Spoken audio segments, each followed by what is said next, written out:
On va poursuivre cette matinée avec une deuxième table ronde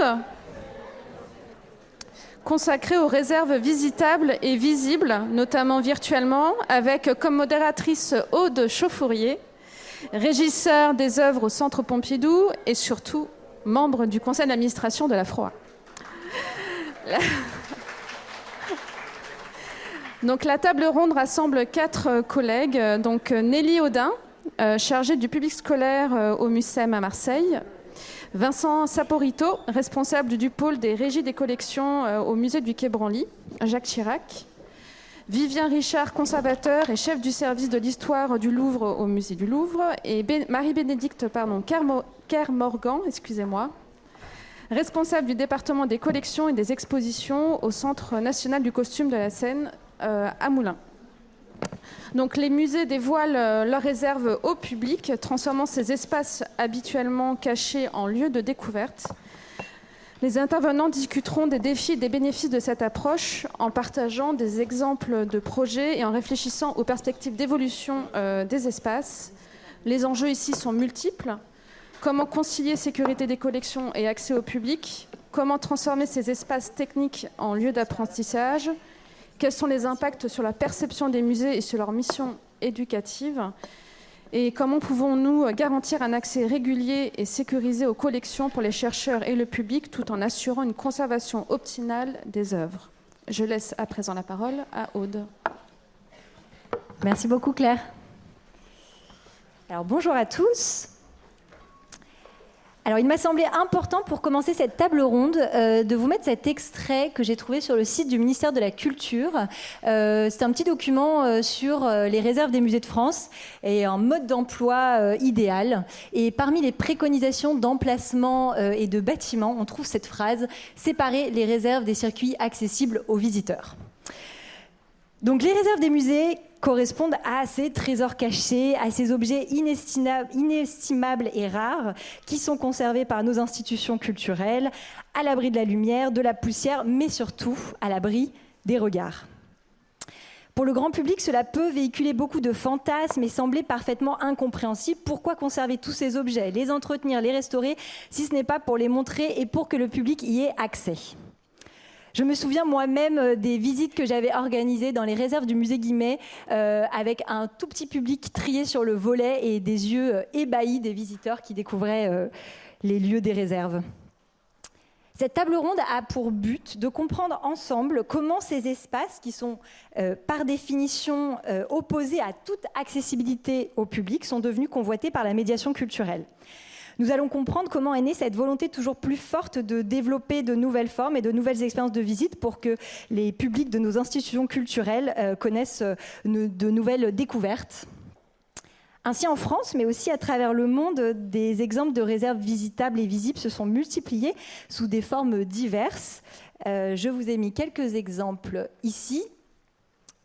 Qui sont donc des exemples à travers le monde, le Boijmans de Rotterdam, le musée anthropologique de Vancouver ou la Pinacothèque de la Brera.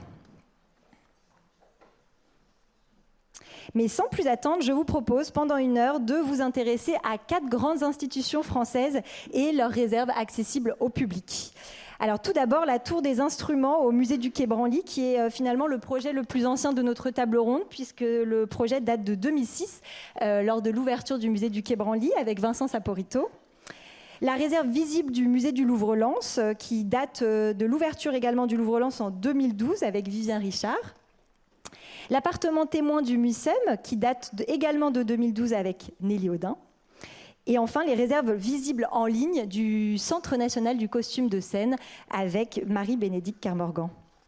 Avec ces exemples, nous allons essayer de comprendre comment ces espaces qui s'ouvrent au public sont appelés réserves et est-ce qu'ils en sont réellement et dans quelle mesure ces réserves sont des espaces témoins à l'image de celle du MUCEM qui porte le nom justement de réserve témoin.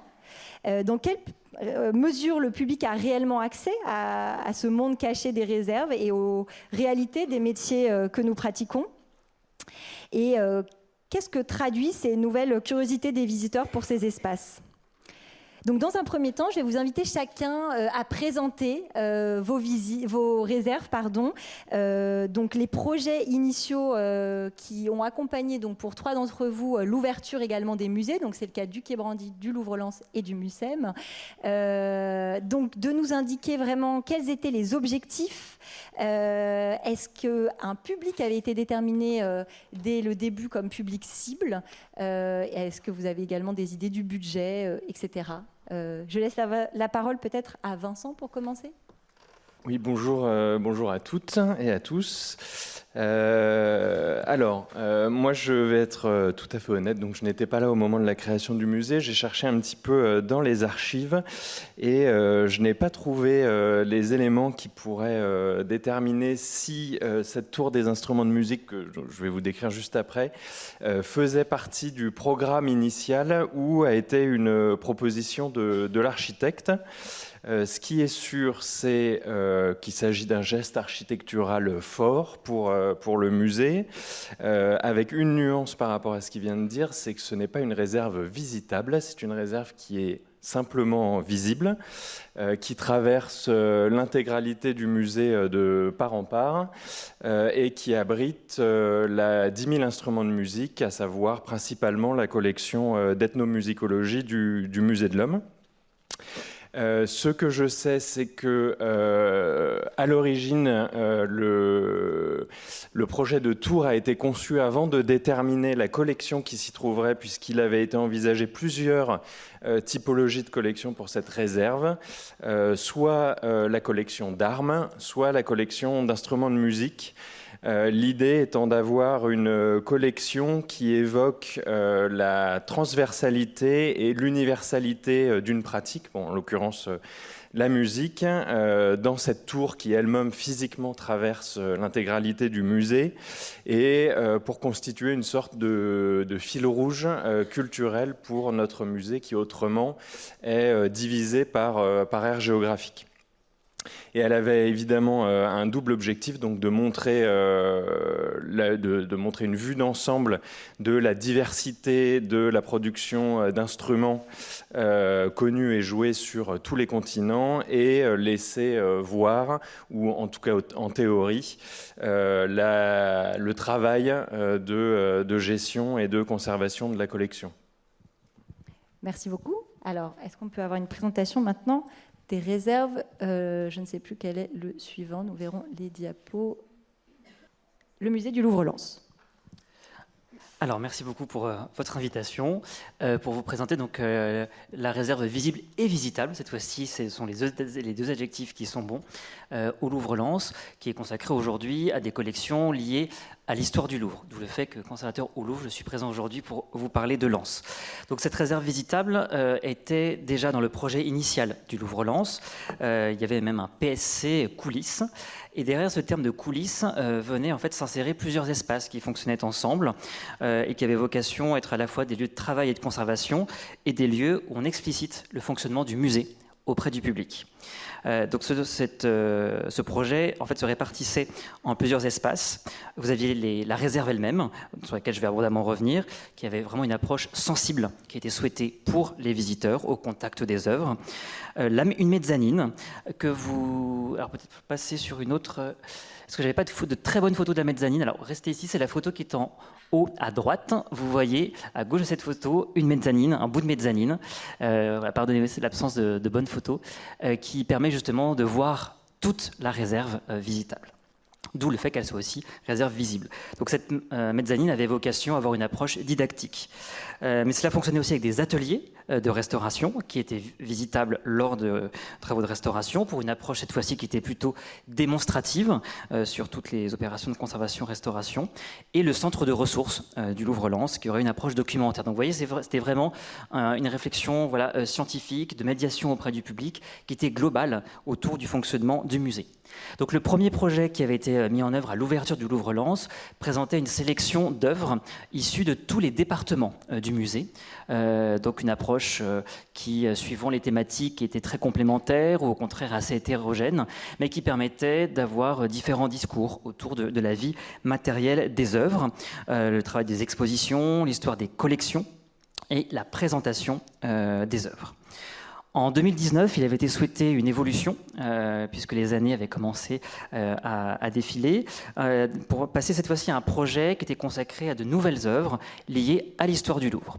Donc en 2016, avait ouvert à Paris de nouvelles salles Histoire du Louvre, mais le constat avait été rapidement fait que la plupart des collections liées à l'histoire du Louvre, beaucoup de collections de maquettes, des collections architecturales liées à l'agence de l'architecture ou de déposes lors de chantiers d'archéologie, ne pouvaient pas être présentées de manière massive au Louvre parisien, et que la présence du Louvre-Lens dans l'écosystème des Louvres était aussi une occasion de mettre en résonance les collections, l'histoire de ces deux institutions.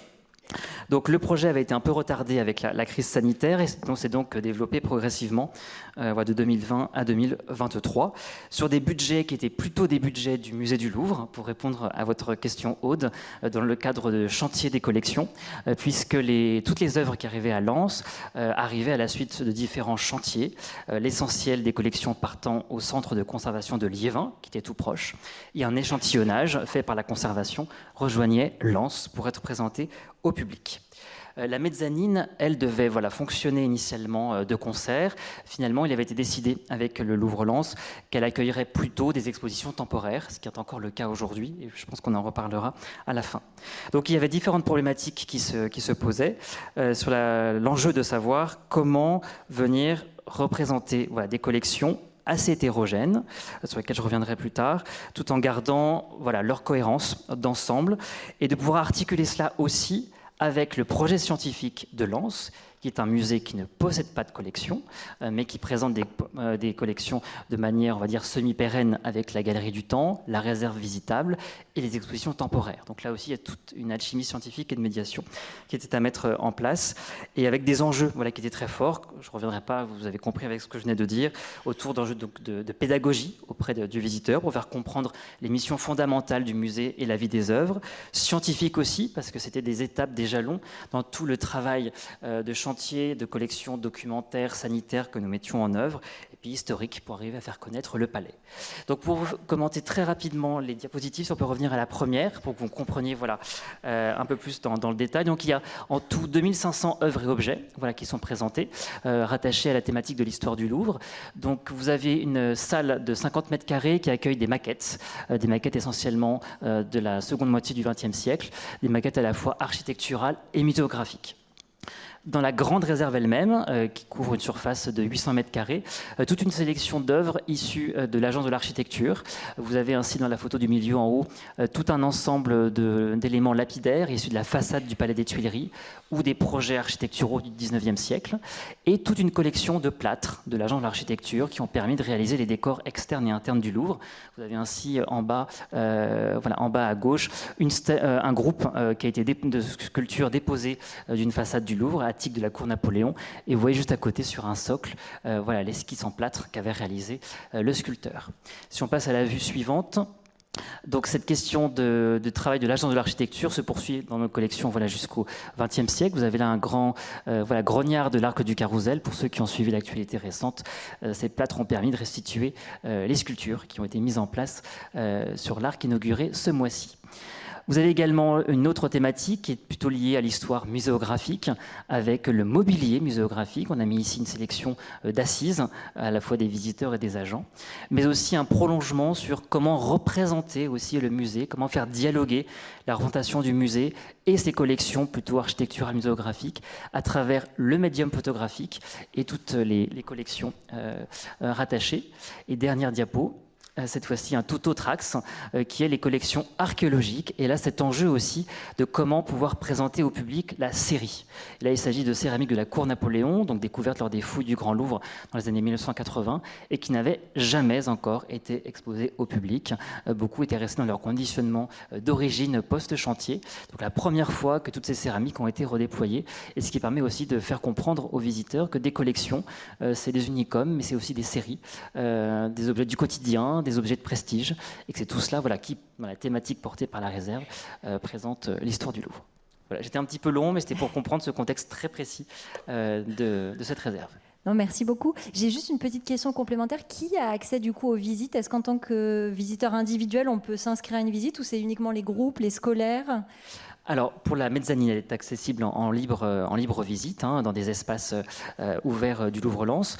Pour ce qui est de la réserve, la visite de la réserve elle-même, donc c'est sur réservation. Des visites sont organisées essentiellement le week-end pour des individuels et pour des groupes.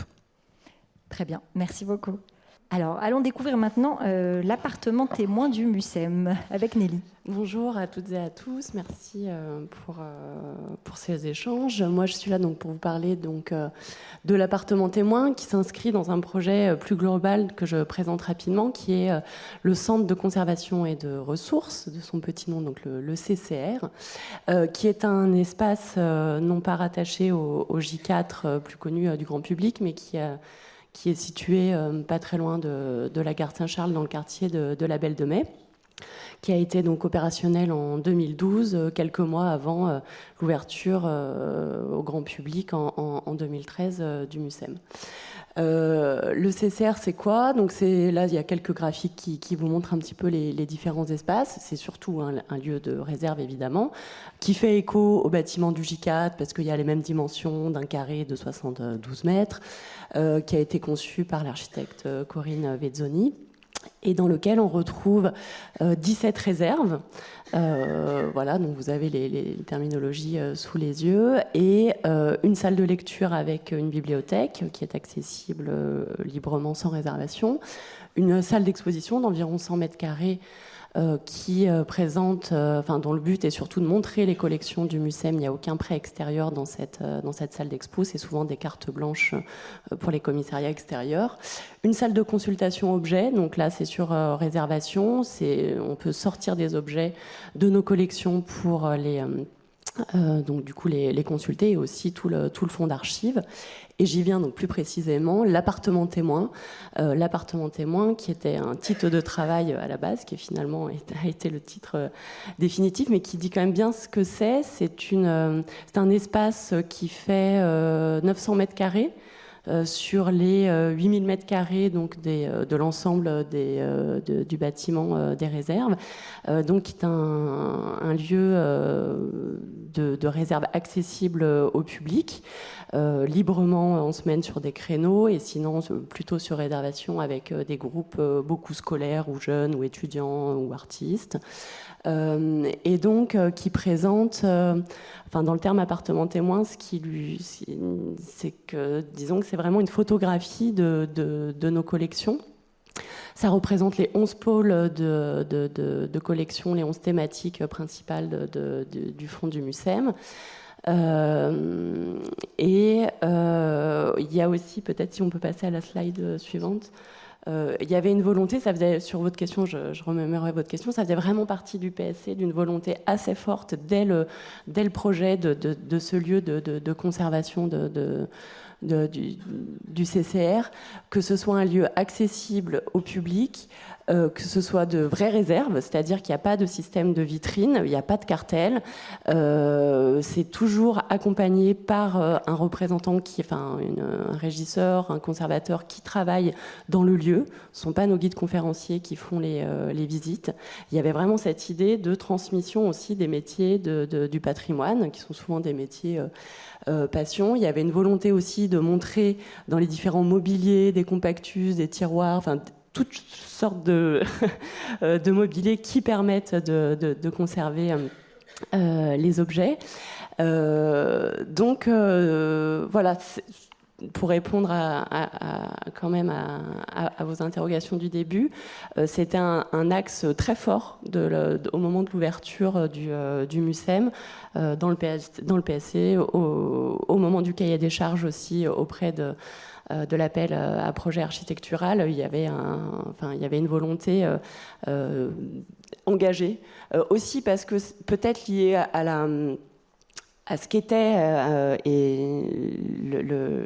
l'origine du MUSEM, des collections héritées des arts et traditions populaires, qui ont quand même c'est une collection qui n'est pas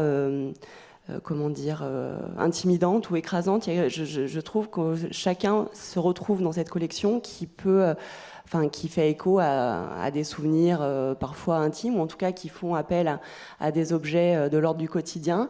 Et donc il y avait ce geste assez fort, assez marqué, y compris en termes de mètres carrés. 900 mètres carrés, c'est pas rien. Donc c'est pas le petit espace pour dire que voilà, c'est un bout accessible. C'est un vrai espace de travail. Il peut y avoir des récollements en parallèle de visite. Ce n'est pas un espace figé. Voilà, c'est un vrai lieu de travail également. Merci beaucoup. Alors on va passer du coup au dernier exemple, les réserves du CNCS. Et c'est un exemple un peu particulier parce que du coup, les réserves sont accessibles en ligne. Je laisse Marie-Bénédicte présenter ça. Alors, ce sont des réserves accessibles en ligne. En fait, aujourd'hui, il y a deux bâtiments de réserve. C'est-à-dire que là, vous voyez le site, pour ceux qui ne connaissent pas, qui est à Moulins. Un grand corps un ensemble de cavalerie du XVIIIe siècle. Et à gauche, vous voyez un bâtiment moderne qui date de 2006, qui a été inauguré en tout cas en 2006, élaboré par Jean-Michel Villemotte. Et c'est de cet espace-là qu'on va discuter. Ensuite, en 2023, donc juste l'année dernière, a été réaménagé tout un autre corps de bâtiment qui est sur la gauche, parce qu'en fait, le CNCS fait 4 hectares. Vous voyez l'ensemble de bâtiments qui sont pas encore à rénover. Il y a encore plein de choses à faire. Et donc, cet autre bâtiment à gauche abrite de nouvelles réserves. On est à peu près sur un bâtiment sur du 1730 mètres carrés de réserve dans notre bâtiment de Jean-Michel Villemotte, qui est en fait un bâtiment en béton brut recouvert d'une cotte de mailles qui fait écho au textile qu'il conserve. Et puis on a 1300 mètres carrés supplémentaires de réserve dans le bâtiment de gauche, qui abrite aussi une nouvelle présentation dédiée à la Seine, en fait, puisque maintenant le CNCS, donc Centre national du costume et de la scène, abrite à la fois des costumes et montre, bien qu'il ne conserve pas trop, des éléments associés à la scénographie, parce que c'est assez complexe et on n'a pas les espaces pour, en fait, mais en tout cas on a à peu près on est à moins de 30 000 éléments de costumes, à peu près 10 000 costumes.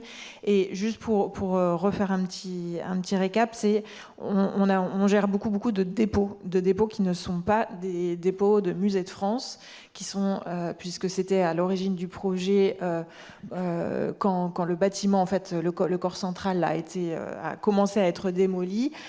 Il y a eu une levée de bouclier et heureusement de la population. On a arrêté la démolition et il a fallu, dans un contexte de décentralisation culturelle, trouver une utilité à ce bâtiment.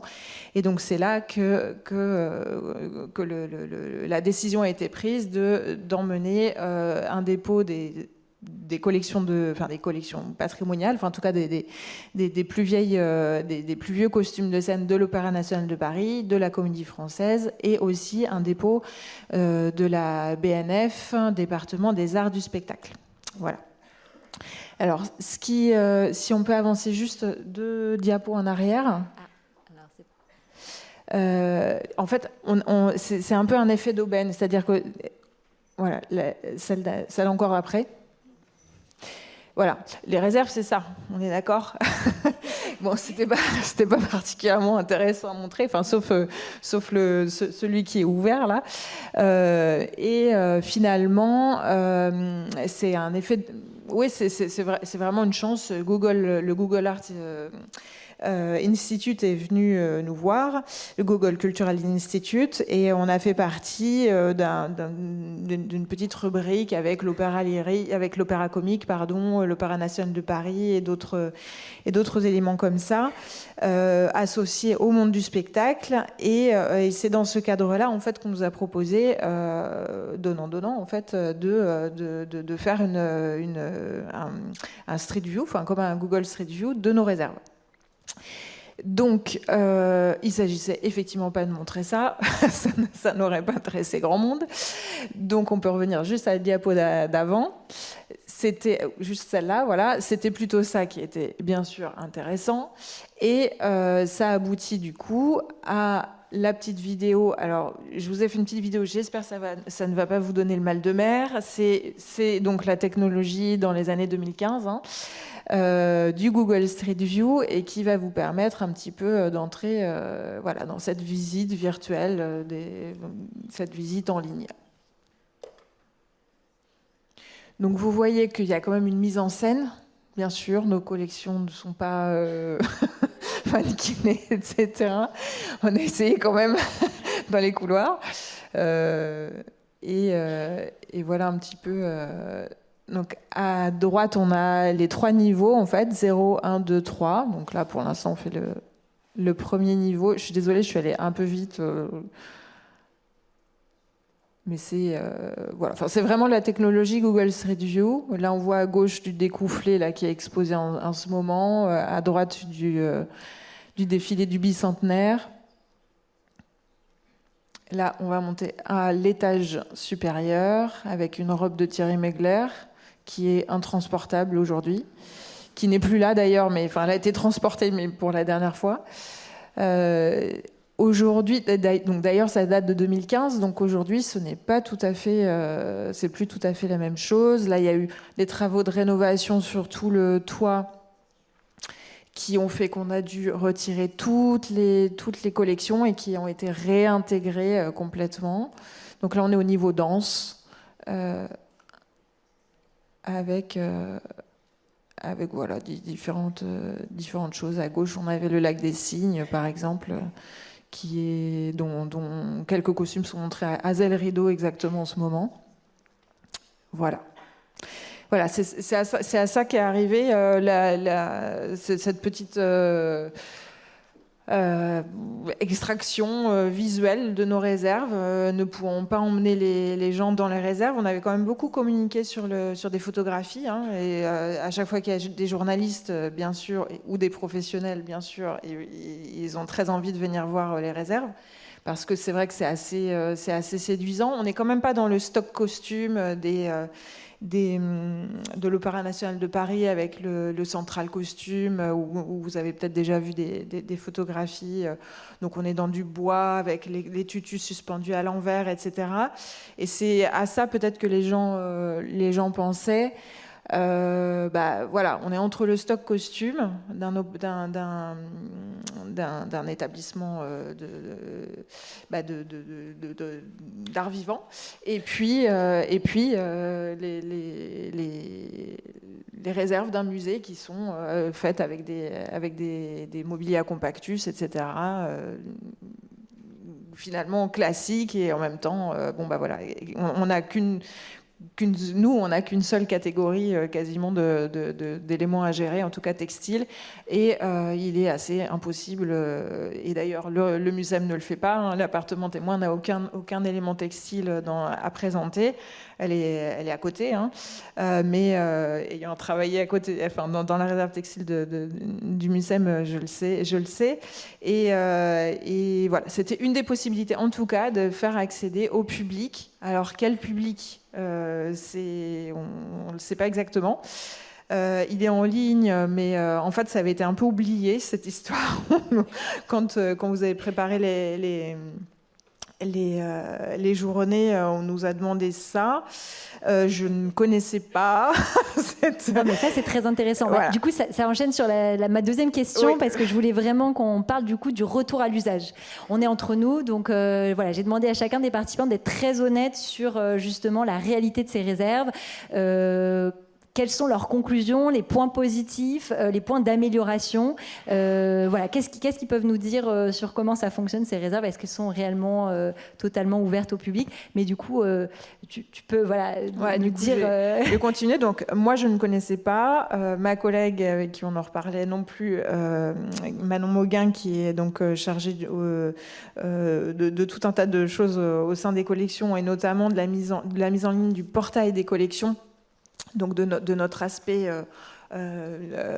collection en ligne, etc., n'en avaient pas non plus connaissance. Et donc, en fait, là, nous, on va essayer de le remettre en ligne. Bon, il y a des imperfections, c'est un peu...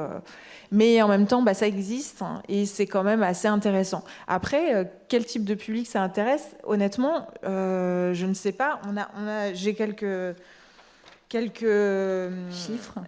chiffres, mais en 1 an et demi, il y a eu, par exemple, 452 utilisateurs, ce qui est quand même pas énorme, qui reste 15 secondes à peu près.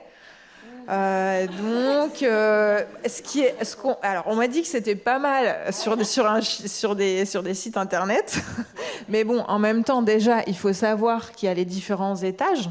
Parce que là, vous voyez, moi je vous l'ai fait, mais j'ai mis un certain temps à comprendre déjà, moi-même.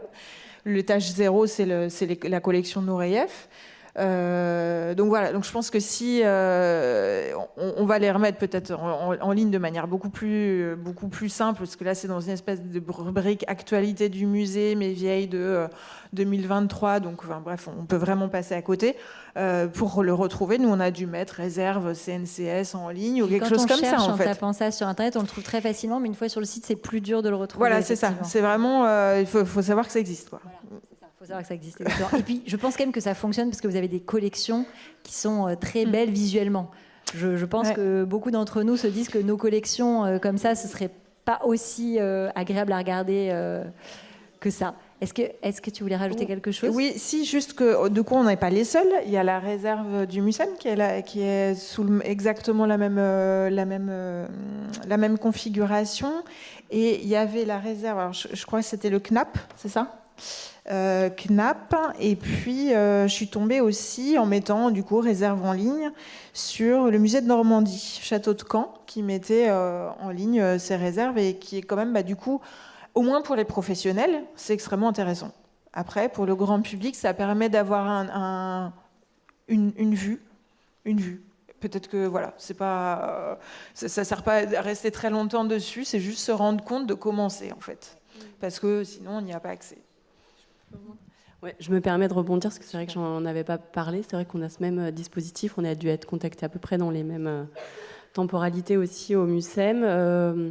J'avais suivi ça de loin parce que moi je suis au département des publics, mais j'en ai quand même reparlé avec ma collègue Marie-Charlotte Calafa qui est intervenue aussi hier et qui me disait sur quand même le sentiment un peu de... Bon, on n'y est pas allé en sautant au plafond non plus. C'est difficile de dire non complètement parce que c'est totalement gratuit. C'est quand même un fond... Enfin, c'est une vraie photographie des collections. En termes d'archives, c'est quand même incroyable de pouvoir capter ça. Maintenant, pour les usages publics, je pense pas effectivement que ce soit un terrain hyper intéressant. On s'était un peu posé la question d'aller plus loin en se disant tiens, est-ce qu'on développe des petites capsules sonores, textuelles et autres? Bon, c'est des choses qu'on a pu faire non pas sur l'appartement témoin, mais sur quelques expos des expos virtuelles côté J4. Les taux de retour des publics là-dessus nous font froid dans le dos, et sachant que dedans, il y a près 50% qui doit être le personnel du Mucem pour dire « Ah tiens, je pensais que c'était plus grand, plus petit ». Et en fait, à qui ça s'adresse, qui est vraiment passionné par ça, je pense que malgré tout, je vais dire une banalité, mais tant que c'est pas accompagné, qu'il n'y a pas une rencontre humaine, que cette sensation d'ouvrir une porte et de rentrer dans une caverne d'Alibaba, oui, rien ne remplace cela. Et c'est vrai que nous, on n'est plus trop allé sur ce terrain-là. On a fait des expos. On a shooté de la même manière les expos permanentes, qui sont semi-permanentes. On a des expos semi-permanentes, donc qui durent 3-4 ans. Donc celles-ci, elles sont archivées au Mucem, mais on ne le fait plus pour les expositions temporaires. C'est extrêmement... pour le coup, ça prend beaucoup d'énergie, de temps, et de remettre tous les cartels et tout ça, c'est plus forcément une priorité chez nous. Et du coup, est-ce que tu veux nous parler du retour sur l'appartement témoin? Si tu peux avancer celle d'après. Alors, oui, là, moi, je voulais vous parler, quand tu parlais un peu des points positifs, comment c'est un plus pour nous cet espace-là. Je vais vous parler vraiment avec ma casquette chargée du public scolaire. Clairement, pour nous, c'est un terrain de jeu incroyable, parce que c'est vraiment le cœur de nos collections. En termes pédagogiques, vous vous doutez que ça permet de parler de ce qu'est une collection, de restauration, du rôle d'un musée, des valeurs aussi que ça peut porter. Et puis tout simplement aussi d'une rencontre esthétique parfois, ou de souvenirs, c'est d'être aussi dans un vrai rapport à l'œuvre. Donc on a développé des tas de choses. Là, il y a trois petites affiches qui reviennent sur des éditions. On a fait 3 éditions d'un dispositif qui s'appelle Les Jeunes font leur musée, et qui donne carte blanche à une classe de collégiens ou de lycéens pour explorer nos fonds, nos collections, déterminer avec eux des thématiques qui les intéressent. Donc on a eu une expo sur la ville, sur la question de l'interdit et sur le rapport mensonge-vérité. Et donc les élèves viennent au CCR explorer nos fonds, travailler avec un scénographe, définir tout le parcours d'exposition, travailler avec eux les cartels. Enfin tout ça, c'est des projets assez lourds à porter, mais passionnants, et qui ensuite restituent dans l'espace d'exposition dont j'ai dit un tout petit mot en introduction. Voilà, donc là, c'est carte blanche à des collégiens qui vont explorer les collections avec un regard totalement neuf et qui nous fait du bien. Donc on va sur ces terrains-là. On a développé aussi des choses. Là, on voit on est dans la bibliothèque, la salle de lecture. On peut sortir certains objets qu'on va pouvoir colorier, croquer, discuter. Uniquement des vrais objets. Oui. Là, ce sont les vrais objets qui ont été préparés par les régisseurs en amont. Donc, il y a tout un travail au préalable. Ça, c'était dans le cadre d'une autre expo encore, où des jeunes ont fait un dialogue avec un artiste, Francisco Tropa, et qui était un dialogue sur des objets un peu mythologiques. On va développer des choses aussi avec les plus petits, les maternelles. On ne pensait pas les accueillir au tout début. Tout le monde était un peu en panique de dire « Ouh là là, les maternelles, il faut leur mettre les mains dans les poches, il faut leur attacher les mains, ils vont tout toucher. » Et pas du tout, ils sont hyper respectueux, très très impressionnés. Un peu, alors si les petites sections, il y en a certains quand ils passent le sas, là c'est un peu noir, ils paniquent un peu.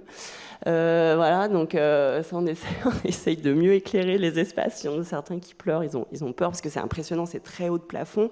Et avant de rentrer dans l'appartement témoin, il y a tout un espace assez sombre. Voilà, mais à part quelques pleurs d'enfants, globalement, ça s'est bien passé. Donc là, ils vont choisir des objets de l'univers des contes, donc on peut retrouver des fauteuils, des petites fioles de poison, des choses comme ça, plein de choses, des personnages qui très méchants, d'autres, voilà, il y a des princesses. Enfin bon, ils vont chacun chercher des objets un peu coup de cœur, et ensuite il y a un travail avec un artiste qui vient du théâtre d'objets, du théâtre d'ombre, et qui va en fait refaire toutes les formes des objets, les faire en silhouette, et les élèves avec leurs enseignants vont écrire un conte, une histoire à partir de ces objets rencontrés dans les réserves. Et donc en fin d'année, là ce sera demain là, au MUSEM, toutes les classes, il y a une dizaine de classes sur l'année scolaire qui vont venir présenter avec leur théâtre d'ombre, leur petit conte, leur petite histoire avec leurs objets rencontrés dans les réserves. Voilà, donc ça c'est aussi d'autres photos sur la gauche, plutôt des expositions où les jeunes prenaient la parole et aussi donc expliquaient leur choix d'objets, etc. et invitaient. Il y avait une vraie inauguration. Voilà, c'est toujours des moments assez émouvants. Et sur la droite, on a notre ratatouille là dont on parlait tout à l'heure. On a un vrai ratatouille, nous, qui s'appelle Raoul Lala. C'est une marionnette qu'on aime beaucoup. C'est un projet qu'on a développé avec un marionnettiste à Marseille qui a ce rat qui va explorer en fait nos collections et inviter le public à les voir différemment. Donc les jeunes sont invités à visiter les réserves. Là pour le coup, ils sont plus grands là, ils ont plus peur là. Ils ont une dizaine d'années, ils ont des lampes torches et ils doivent retrouver des tas d'indices avec une tablette qui leur permet de débloquer des choses. Et Raoul Lala, donc voilà, on essaye de le suivre avec le PC Sécu, on essaye de le retrouver dans les espaces et tout ça. Donc en fait, oui, on s'amuse bien. C'est pour nous une une bonne base pour s'amuser. Et je reviendrai sur les points peut-être négatifs après. On peut revenir après, oui. Non, mais peut-être en conclusion sur les améliorations. Je ne vais pas prendre trop la parole. Alors, au Louvre-Lens, quels sont les retours, Vivien? Alors, du côté du Louvre-Lens, alors j'ai des chiffres, donc là c'est précis. Donc depuis 10 ans maintenant, même un peu plus, il y a un bon recul. Donc il y a 1300 visiteurs par an qui suivent les visites guidées de la réserve. Donc bien sûr indépendants des visiteurs qui regardent seuls depuis la mezzanine. Donc 1300 visiteurs, dont 350 qui bénéficient au moment de leur visite de la visite aussi de l'atelier de restauration en activité. Donc là-dessus, voilà, c'est des chiffres qui sont vraiment une moyenne qui se suit année après année et qui correspond aux attentes du côté du Louvre-Lens. Alors, ce qu'on voit à la longue, d'année en année, c'est que donc, ces visites accompagnées sont plutôt une réussite dans le sens où, lorsque les visiteurs voient depuis la mezzanine la réserve, je vous le dis de manière très franche, aujourd'hui, ils ne comprennent pas ce qu'ils voient. Parce que, comme je vous l'ai indiqué, au départ, ça devait fonctionner ensemble, la mezzanine et la réserve. Aujourd'hui, c'est décorrélé.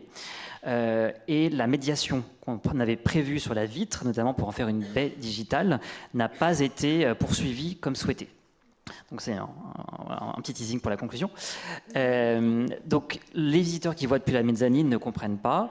Lorsqu'ils entrent dans la réserve, qu'est-ce qu'ils voient? Alors qu'ils sont venus voir la Galerie du Temps, une très grande exposition du Louvre-Lens avec des collections de chefs-d'œuvre, ils voient un dépôt lapidaire, ils voient des maquettes, des plâtres architecturaux. Pour ceux qui connaissent bien ces collections, ce n'est pas ce qu'il y a de plus brillant, même si c'est passionnant. Du mobilier muséographique, de l'archéologie, des photos. Pour résumer, parce qu'il y a d'autres typologies.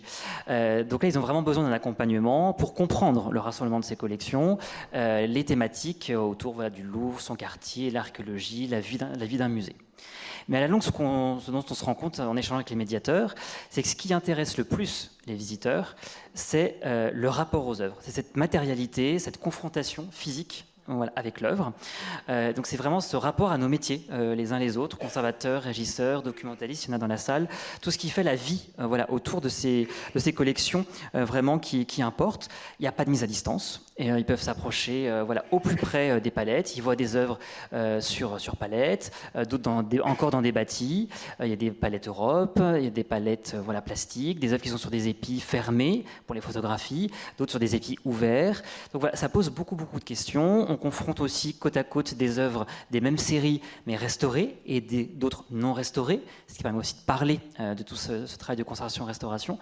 Et c'est ça vraiment qui intéresse le plus les visiteurs, même plus que l'histoire en fait, de ces collections et l'histoire qu'elles racontent. Une difficulté qu'on a aussi bien eu à l'esprit assez rapidement, mais on a pu mettre en place des procédures avec la médiation de Lens, c'est que nous, c'est une réserve qui est aussi vivante en fait, puisque l'histoire du Louvre y achève des chantiers de collection, on y présente de nouvelles acquisitions, des œuvres sont restaurées, il y a des mouvements, puisqu'il y a des départs pour des prêts, des retours. Donc il y a tout un jeu en fait, d'information et de travail avec la médiation pour qu'ils soient informés, pouvoir aussi expliquer aux visiteurs pourquoi est-ce qu'il y a un fantôme là, qui a été mis à la place d'une œuvre. Ça fait comme dans des salles de musée, mais ça fait partie de la vie pour leur faire comprendre pourquoi il y a des trous, des manques. Également, lorsque nous venons travailler à Lens, on sort notre matériel et forcément, quand on est là entre les racks, dans les différents passages, on est vu depuis la mezzanine. Et donc là, pareil, les visiteurs voient des agents, des professionnels, parfois avec des prestataires qui savent faire, qui travaillent.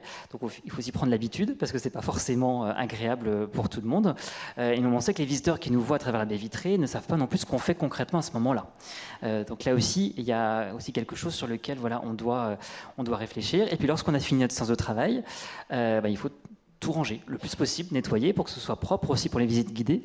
Et c'est là où on arrive à cet aspect, vous le voyez d'ailleurs sur les photographies, finalement plus qu'une réserve, c'est pas un lieu d'exposition bien sûr, mais voilà, c'est une réserve témoin. Et voilà, il faut pleinement assumer voilà, ce regard, et on se sert de cette réserve témoin pour faire comprendre pleinement la vie du musée, la vie dans les coulisses, et sur lequel, d'où le fait qu'il y a des besoins renforcés voilà, en médiation à mettre en œuvre. Alors, pour le musée du Quai Branly, le constat est un peu moins enthousiaste. Donc, comme ça vient d'être évoqué pour le... Alors, peut-être mettre la deuxième diapo. Contrairement au Louvre-Lens, donc voilà celle-ci. Comme le public n'a pas accès à l'intérieur de la visite, il n'y a pas cette expérience de la matérialité des œuvres. Hein, donc en fait, on le laisse entrevoir quelque chose, on suscite de l'intérêt, mais ça ne va pas plus loin. Donc c'est peut-être plus frustrant qu'autre chose. J'ai fait exprès de mettre la photo en haut à gauche parce que vous voyez, c'est en fait à peine si le public peut voir la réserve puisqu'il y a des reflets partout, hein, pour ceux qui connaissent le musée. Et de la même manière, contrairement au MUSEM, en fait, la direction des publics n'a pas la possibilité de se servir de cet outil comme un outil pédagogique ou un support pour des outils pédagogiques, des activités pédagogiques. Donc c'est une réserve qui en fait s'avère plus frustrante qu'autre chose. Alors j'ai contacté notre direction des publics qui n'a pas fait d'études spécifiques sur ce sujet, mais qui a quand même eu des retours via des études de public plus générales. Et globalement, c'est une certaine incompréhension qui ressort de cette réserve. D'ailleurs, dès 2007, Madeleine Leclerc, qui était responsable de l'unité patrimoniale, donc conservatrice, ethnomusicologue en charge de cette collection au moment de la création du musée, écrivait, et je la cite, « Si la réserve est généralement bien accueillie, il n'en reste pas moins que sa lisibilité n'est pas immédiatement évidente pour le grand public. » Et ça, c'était à peine un an après l'ouverture du musée. Par ailleurs, lors de l'ouverture, cette tour était accompagnée de dispositifs multimédia, de sons et d'images qui étaient disposés dans la tour et de plusieurs espaces d'interprétation, donc une galerie multimédia qui était sur l'une des mezzanines avec des contenus en rapport avec cette collection et deux boîtes, alors deux espaces muséographiques, au musée on les appelle des boîtes, dédiés à la musique. Sur ces trois espaces, il n'en reste plus qu'un et qui ne parle pas vraiment de la tour, mais plutôt du fond sonore et audiovisuel du musée. Donc en fait, au fur et à mesure de la vie du musée, les outils qui permettaient d'interpréter cette tour ont disparu et la tour se retrouve un peu orpheline de tout contenu pédagogique.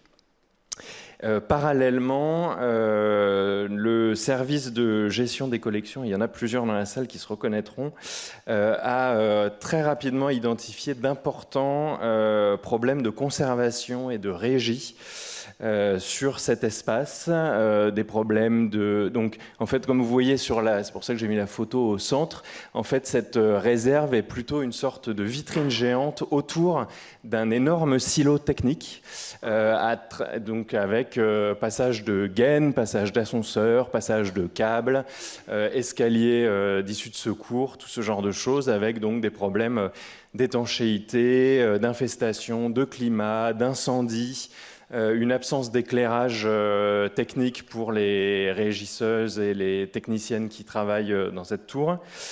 Donc en fait, après l'ouverture, la priorité du musée, ça a plutôt été de remettre cette réserve au niveau de conservation attendu pour un musée comme le nôtre.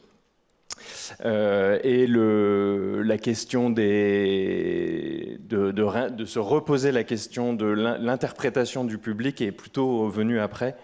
Mais j'en parlerai peut-être à la question suivante. Eh ben, écoutez, on n'a plus beaucoup de temps, mais dans les 5-10 minutes qui nous restent, est-ce que... 5 minutes Dans les 5 minutes qui nous restent, est-ce que chacun peut nous donner un peu les pistes d'amélioration ? Quel est l'avenir pour la réserve de chacun voilà, quelles évolutions ? Je vous laisse la parole. Qui veut commencer ? Vincent reprend. Très rapidement. Voilà. Alors, donc, après ces travaux, donc, on s'est reposé la question de des publics. Donc il y a eu, je ne rentre pas dans le détail, des projets d'amélioration de l'éclairage, de la signalétique, c'est ce que vous avez en haut à droite. Mais surtout, le musée a cherché à développer des projets autour de cet outil, en fait, moi j'aurais tendance à dire en cherchant à faire venir des interprètes, des personnes qui puissent s'approprier l'outil et développer des projets pour permettre au public d'accéder à cet outil, à cette collection. Au milieu, vous avez une campagne photographique réalisée par Richard Dumas qui alimentera un catalogue de références dédié à la collection d'instruments de musique. À droite, vous avez une exposition en cours d'une artiste franco-béninoise, Myriam Mindou, dont le projet d'exposition a eu pour point de départ la tour des instruments, des visites dans la tour avec le service de gestion des collections, et surtout à gauche, la résidence sonore, qui est un programme donc, de résidence qui est déployé depuis 2022 avec ici une œuvre, alors j'aurais bien voulu m'attarder, une œuvre très poétique de Yumna Saba, une artiste franco-libanaise qui est partie du paradoxe de l'instrument de musique patrimonialisé, donc qui est patrimonialisé entre autres pour l'intérêt de son jeu et de son son, et qui, parce qu'il est dans la réserve, n'est plus joué. On ne parlera pas du sujet de la remise en jeu, on n'a pas le temps, et qui a donc enregistré les micro-sons émis par les instruments en raison du traitement d'air à l'intérieur de la réserve, et qui a constitué une installation et une composition à partir de ces micro-sons. Et quand vous appuyez là, la main en haut à gauche, vous avez en live une composition avec les sons des instruments. C'est extrêmement poétique et elle est encore en place. Je vous invite à aller la voir, et tout ça se place dans une stratégie un peu plus globale autour du patrimoine immatériel et d'un projet de mise en son du plateau des collections. Alors, du côté du Louvre-Lens, avec l'arrivée à la direction d'Adamel Tenez, voilà, récemment, on a donc repris le projet, on va des coulisses, donc faire une plus grande synergie entre la mezzanine et la réserve, avec voilà, une médiation dédiée et un nouveau discours aussi sur la mezzanine qui retravaille la question de la vie des musées. Aussi également tous les aspects régie, conservation, réserve, en lien étroit avec l'équipe du centre de conservation de Liévin, voilà, qui est juste à côté, pouvoir monter ça en synergie. Et dans la réserve elle-même, comme je vous l'ai indiqué tout à l'heure, elle évolue voilà, en permanence au fil des chantiers de collection, des évolutions. Et donc là, on va l'orienter également plus autour de la photographie, qui est un des nouveaux axes de développement du service de l'histoire du Louvre. Une plus grosse articulation avec les départements du musée, et également autour des collections qui relatent justement la vie muséographique, l'histoire muséographique, qui permet, et je suis très très rapide, de croiser voilà, nos métiers à tous.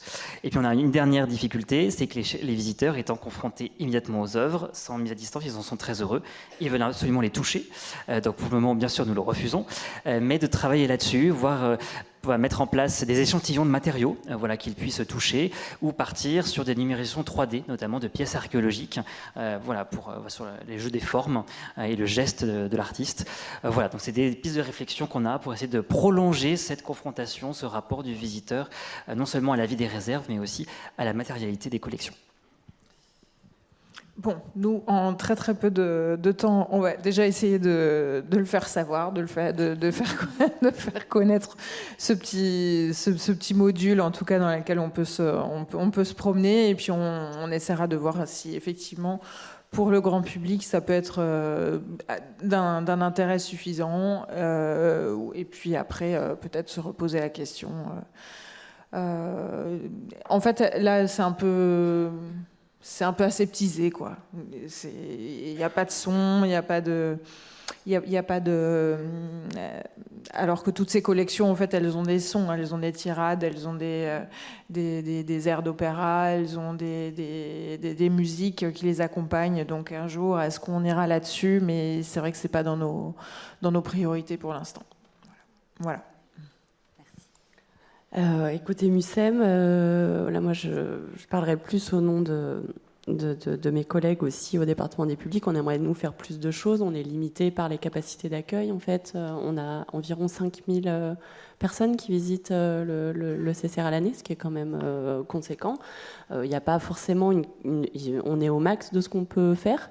Il faut savoir que c'est un montage, comment on appelait ça, partenariat public-privé qui nous coince pas mal. Par exemple, on est fermé les week-ends. On a juste 1 ou 2 week-ends possibles en ouverture. Donc, tous ces chiffres de fréquentation, c'est seulement en semaine et le week-end des journées du patrimoine. Donc, nous, on a quand même cette frustration-là. On a beaucoup de classes qui restent à côté, notamment sur des demandes, j'en ai pas parlé, mais sur un atelier autour des questions des 3 religions monothéistes qui est très demandé par les classes. Et puis du fait que ce sont le personnel du CCR qui les anime, c'est très incarné, c'est très qualitatif, mais c'est vrai que pour eux c'est beaucoup d'énergie aussi. Donc voilà, nous de notre côté, on trouve qu'on a des demandes auxquelles on n'arrive pas forcément à répondre, et ça reste un peu frustrant. Il y a quelques pistes, notamment d'ouverture aussi potentielle d'une grande réserve, peut-être c'est sur une autre slide, c'est sur celle d'après, qui est on voit pas bien, mais en bas à gauche c'est censé être une grande réserve. C'est tout petit, mais elle est très volumineuse, elle est très haute. Là on conserve un énorme char, c'est un élément de char de carnaval de Nice. Il y a une énorme collection autour des arts forains qui est hyper impressionnante et très intéressante. Aussi beaucoup de choses sur le pôle agriculture. On l'ouvre que pendant les journées du patrimoine, et c'est vrai que ça donne envie d'aller plus loin, mais avec comme je vous disais, cette complexité du fait qu'on est quand même un peu full en termes de capacité d'accueil. Voilà. Merci beaucoup. Je crois qu'on doit conclure. Donc je laisse la parole à Claire. Oui, merci beaucoup.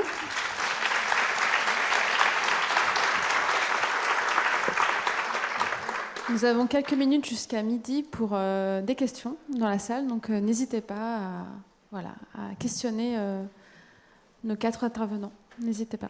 Ou même des témoignages peut-être de réserves qui sont accessibles au public que vous voulez nous livrer. Non, moi j'avais...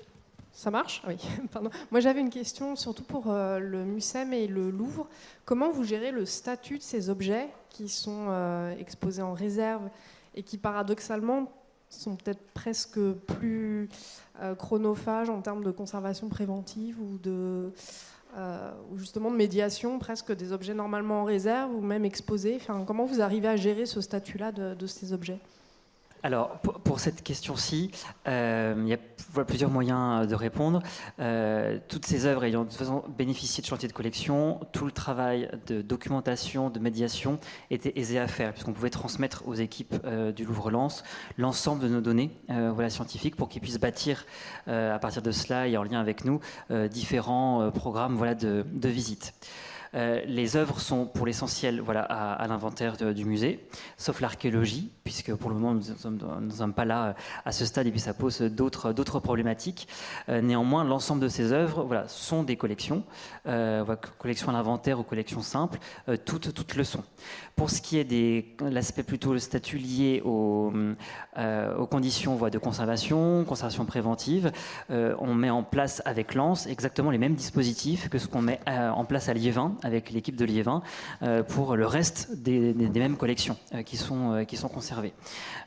Puisque tout ce que vous avez vu sur les photographies que j'ai citées, ce ne sont que des échantillons de tout ce qui se trouve aussi dans les réserves de Liévin. Je ne sais pas si j'ai répondu à votre question. Si, très bien. Voilà, c'est à peu près le même constat côté MUSEM. Ce sont que des œuvres. Il n'y a aucune collection d'études. Dans l'appartement témoin, ce sont les vraies collections. Il n'y a pas d'art graphique, il n'y a pas de textile. Il n'y a pas non plus d'objets à trop basse température. Donc quand même dans le filtre, dans la sélection des objets, ce sont des objets qui sont pas dits forcément fragiles voilà. Je ne sais pas si j'ai répondu à votre question. Et si par rapport à la sélection, ce qui est mis en termes de médiation, on n'a pas énormément travaillé avec les équipes. C'est eux qui ont fait cette sélection. C'est les conservateurs en charge de chaque pôle. Les conservateurs sont répartis au MUCEM en fonction de différentes thématiques. Il y a 11 pôles. Et c'est eux qui ont, avec ces critères-là, où ils ont exclu des objets trop fragiles, ont sélectionné des objets assez illustratifs, intéressants, qui puissent être dans la monstration des objets et qui surtout montrent un panel hyper large.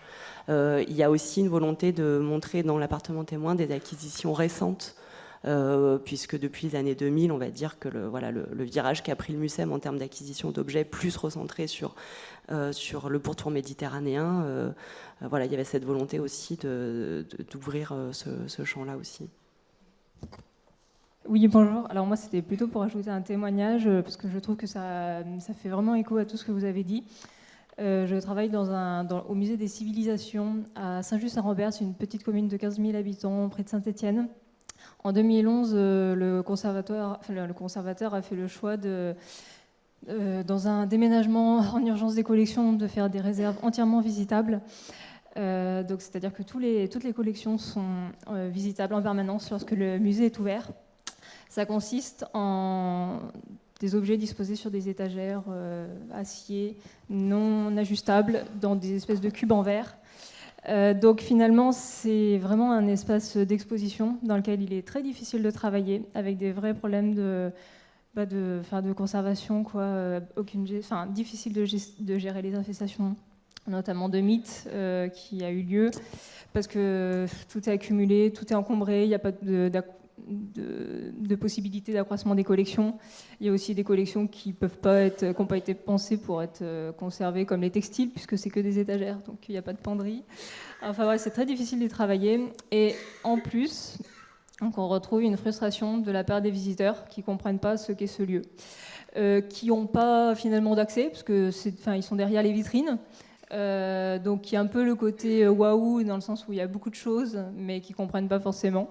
Je suis même pas sûre qu'ils comprennent qu'ils sont en réserve. Et pire, je dirais, parce que ça dessert finalement l'espace d'exposition. Parce que quand ils reviennent, ils visitent les réserves dans un second temps en passant par un passage souterrain. Et quand ils reviennent à l'accueil, ils disent « Ah, mais en fait, le musée est vide. Il y a plein de choses en réserve. Vous pourriez en mettre plus dans les salles d'exposition. En fait, vous ne montrez rien. » Et il n'y a pas de médiation. Le conservateur avait juste mis des citations de personnes, genre Jean Cocteau, sur, je sais pas, l'esthétique des objets, voilà. Et il y a eu un travail fait par des classes, donc une institution photographique qui sont en face des réserves. Mais du coup, il n'y a même pas de... Donc c'est quelque chose que j'aimerais mettre en place, au moins des textes qui expliquent qu'on est dans une réserve, ce que c'est la conservation, parce que j'essaye de mettre en boîte pour que ce soit un peu plus facilement, repérable dans ces cubes. En tout cas, j'essaye de réfléchir, ça c'est le projet un peu de cette année, de réfléchir déjà à un ajout de texte, mais pareil, il n'y a pas de visite, pas de médiation, puisque c'est quelque chose qui peut être fait librement. Donc attention quand vous vous lancez dans un projet de réserve visitable, c'est vraiment l'enfer d'y travailler. Et en plus, ça apporte une frustration pour les visiteurs, quoi. Donc voilà, merci. Merci beaucoup. En fait, ça recoupe un peu les conclusions qu'on voulait apporter à la table ronde et qu'on n'a pas eu le temps d'apporter. Mais en fait, on s'est un peu rendu compte avec nos exemples que le projet de réserve visitable était un petit peu illusoire et que finalement, on se retrouvait plutôt avec des réserves déguisées en salles d'exposition, ou l'inverse d'ailleurs, des salles d'exposition déguisées en réserve, et qu'en fait on n'arrivait jamais à avoir complètement une réserve visitable parce que en fait c'était impossible et c'était contraire, et c'est pour ça que ça revient un peu à ce que je disais en introduction, à l'essence même en fait d'une réserve. Mais effectivement, les pistes de médiation et la réussite du MUCEM tenteraient à prouver que peut-être c'est aussi la médiation qui peut, non mais c'est vrai, qui peut nous sortir aussi de ça et aider en tout cas à faciliter l'accès de ces réserves visibles, visitables. Oui, alors s'il y a des choses positives, c'est vrai que c'est un vrai... il ne faut pas simplement se dire par rapport à votre témoignage, les réserves sont visitables et c'est un délire d'élu comme ça qui va se dire vu combien ça coûte, il faut au moins qu'ils puissent aller les voir. Il faut que ce soit une position politique forte en fait, et compris, et qui soit pas là pour pousser les murs et qui fasse. Je pense qu'il fait qu'on a aujourd'hui pour nous en termes de médiation un bon terrain de jeu, c'est que ça a été bien pensé dès le départ.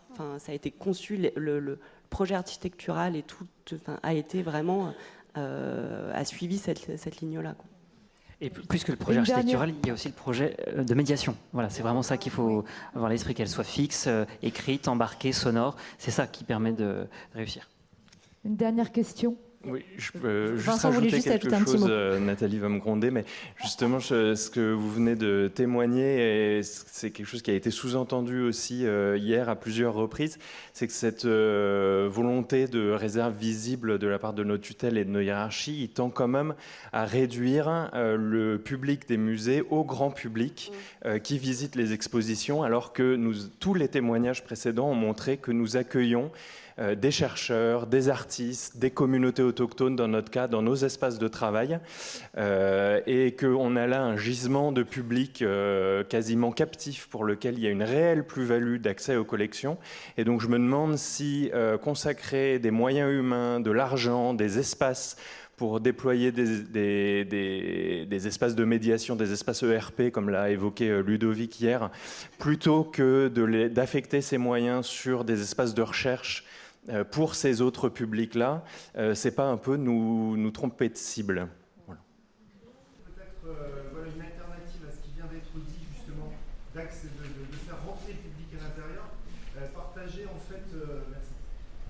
en fait cette source des podcasts en fait, que vous connaissez sans doute, qui s'appelle le chef-d'œuvre en musée, produit par l'Acme Productions, et qui permet justement de rendre visible l'invisible. Et je trouve que c'est très bien fait. Strasbourg s'y est prêté, et je crois que c'est la 3e ou 4e saison, donc n'hésitez pas à aller écouter ça. Je pense que c'est plutôt intéressant. Et puis, moi, je suis assez passionné par ces éditions chez Stock qui s'appellent Ma nuit au musée.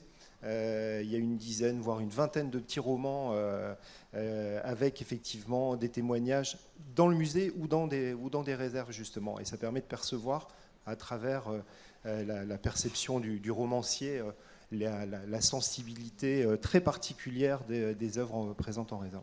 Voilà, c'est tout. Merci beaucoup. Merci.